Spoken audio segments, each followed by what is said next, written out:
বিসমিল্লাহির রহমানির রহিম। আসসালামু আলাইকুম রহমতুল্লাহ। নতুন একটা ভিডিও নিয়ে হাজির হলাম। এই ভিডিওটা হলো যে আমরা শয়তানের নিঃশ্বাস নামক একটা মেডিসিনের কথা শুনছি। এখন যে ভিডিওটা দেখতেছি এটা শয়তানের নিঃশ্বাস আপডেট ভার্সন বলা যায়।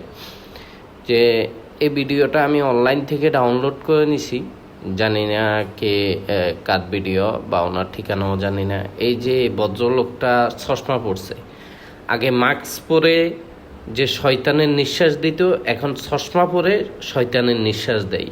এই যে উনি টাকা দিচ্ছে, টাকা নিতেছে, এর মধ্যেই এই লোকটা অচেতন হয়ে গেছে শয়তানের নিঃশ্বাসের মতোই।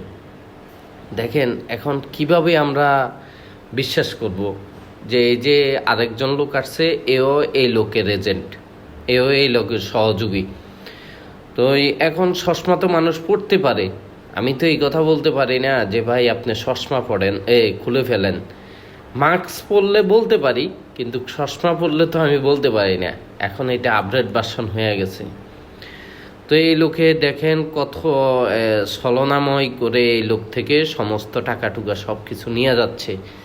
এখন দুই একটা কাস্টমার আসবে, ওই কাস্টমারগুলোকেও ওই যে পিছনের লোকটা ব্যস্ত করে রাখবে। এর ফাঁকে দিয়ে এই দোকানদার থেকে সব টাকা পয়সা নিয়ে চলে যাচ্ছে।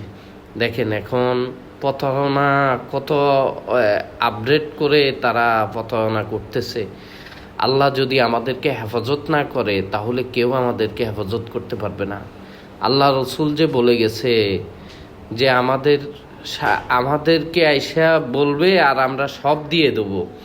এখন তার প্রমাণ যে উনি শুধু চশমা পড়ছে আর ওই লোকে কিছুই পড়ে নাই, যে উনি সব কিছু তার দিয়ে দিচ্ছে। এই যে দুইজন কাস্টমার আসছে, এই দুইজন কাস্টমারকে পিছনের লোকটা ব্যস্ত রাখতেছে, আর এইখান দিয়ে এই লোকটা ওনার সব টাকা পয়সা নিয়ে চলে যাচ্ছে। এই জন্যে ভাইজান, আমরা যারা একা দোকান করি আমরা খুব সতর্কতার সহিত দোকানদারি করব। প্রয়োজনে আমার 500 টাকা লস হোক, তারপরে আমি বিশ্বস্ত একজন লোক রাখবো আমি। তাই আপনারা ভিডিওটা বেশি বেশি শেয়ার করবেন যাতে সকলের কাছে পৌঁছে যায় এবং সকল সতর্ক হতে পারে। এই যে উনি স্বাভাবিকলি দোকান করছে, কিন্তু এর মধ্যে ওনার সব কিছু নিয়ে গেছে। আসসালামু আলাইকুম।